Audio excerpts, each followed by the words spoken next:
Hi everyone and welcome you all to the Bankers Grid. Guys, bank of Baroda scale 2 manager sales का notification out हुआ है।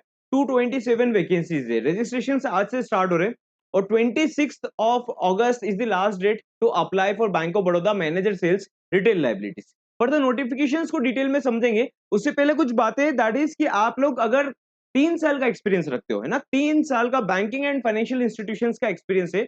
आज बाकी अभी एलिजिबिलिटी क्राइटेरिया मैं आप लोगों को डिटेल में बताऊंगा कि कौन एलिजिबल है कौन एलिजिबल नहीं है। बट अगर 3 साल का आपका एक्सपीरियंस है तो इस टाइप का अपॉर्चुनिटीज आपके सामने, 2 साल का एक्सपीरियंस, 3 साल का एक्सपीरियंस, तो आपके सामने बहुत सारे अपॉर्चुनिटीज आते रहेंगे।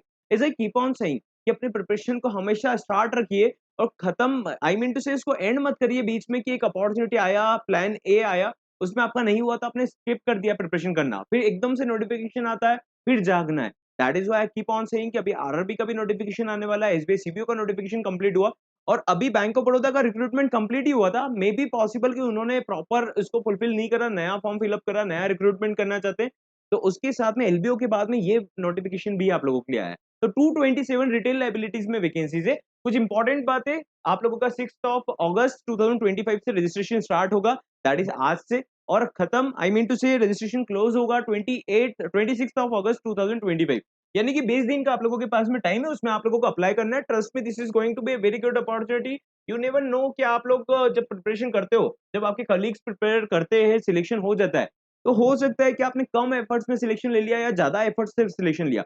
आई मीन टू से आप जिसको टारगेट कर रहे हो उस एग्जाम में शायद आपका सिलेक्शन ना हो, लेकिन अगर प्रिपरेशन रहा तो आपके सामने ऐसे अपॉर्चुनिटीज आते रहेंगे और आप उसमें अप्लाई करेंगे तो यू विल सी दैट आपका भी सिलेक्शन उसमें हो चुका है। और मे बी पॉसिबल आप जिससे कॉम्पीट कर रहे हो, जिस कैंडिडेट से कॉम्पीट कर रहे हो, उनसे बेटर अपॉर्चुनिटी आप लोगों को मिल जाए। दैट इज अपना प्रिपरेशन स्टार्ट रखिएगा और प्रिपरेशन करते रहिएगा। 2025 में और वैकेंसीज आएंगे, आरआरबी भी वैकेंसी आएगा, इसमें 227 वैकेंसीज है ना। तो 6 अगस्त से लेकर 26 is the last date. Registration कर लेना, स्टार्ट कर लेना प्रोसेस, फॉर्म फिलअप से लेकर, डॉक्यूमेंटेशन से लेकर, रेज्यूमे से लेकर, each and everything I will guide, है ना। तो थोड़ा वेट करिएगा, उसके बाद में इसको स्टार्ट कर लीजिएगा, इसको टारगेट करना स्टार्ट करिएगा।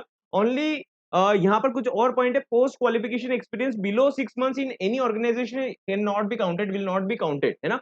तो अगर 6 महीने से कम का एक्सपीरियंस किसी एक सिंगल ऑर्गेनाइजेशन का है तो काउंटेड नहीं होगा।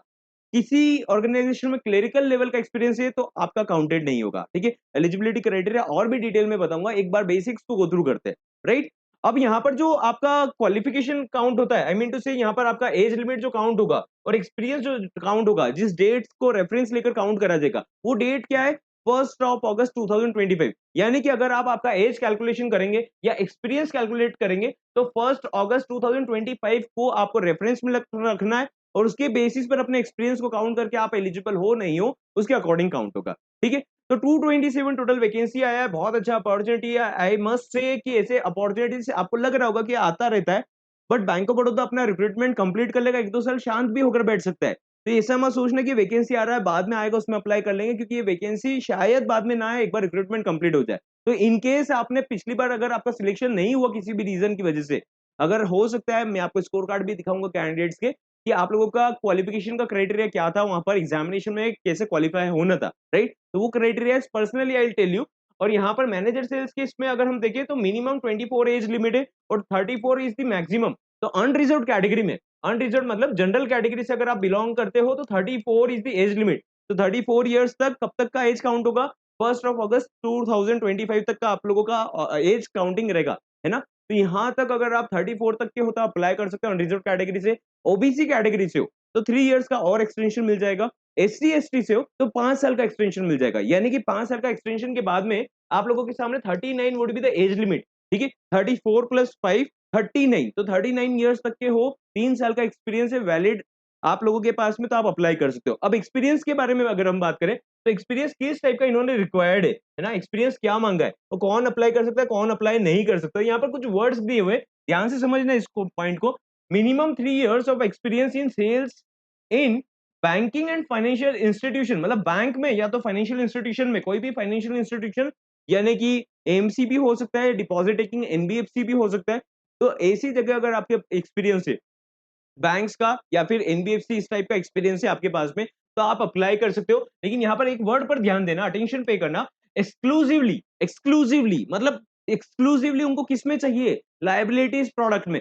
अगर आपके पास में एक्सपीरियंस है लायबिलिटीज प्रोडक्ट का, तो आप एलिजिबल हो। लायबिलिटीज प्रोडक्ट आप समझते हो, जो बैंक का लायबिलिटी रहता है, फाइनेंशियल इंस्टीट्यूशंस का लायबिलिटी रहता है, बहुत सारे इंश्योरेंस कंपनीज भी एलिजिबल रहेंगे अगर आपका रोल वहां पर कुछ प्लान्स देने का है जो सेविंग्स अकाउंट से लिंक्ड रहता है, सेविंग से रिलेटेड रहता है, तो इस टाइप के प्लान्स में भी आप अप्लाई कर पाएंगे। इन शॉर्ट अगर मैं आपको बताऊं, तो अगर आपका बैंक का एक्सपीरियंस है जहां पर आप डिपॉजिट सेगमेंट में काम करते हो, यानी कि लायबिलिटीज में, नॉट एसेट में, लायबिलिटीज में काम करते हो, तो आप एलिजिबल हो for this post. Retail liabilities manager sales scale two post के लिए आप एलिजिबल रहेंगे।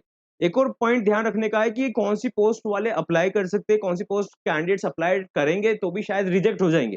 तो वो पॉइंट्स को हम लोग नेक्स्ट वीडियो में कंफर्म करेंगे। बट टिल देन आप लोगों ने पहले भी अप्लाई करा था, तो यू कम टू नो कि कैसे अप्लाई करना है।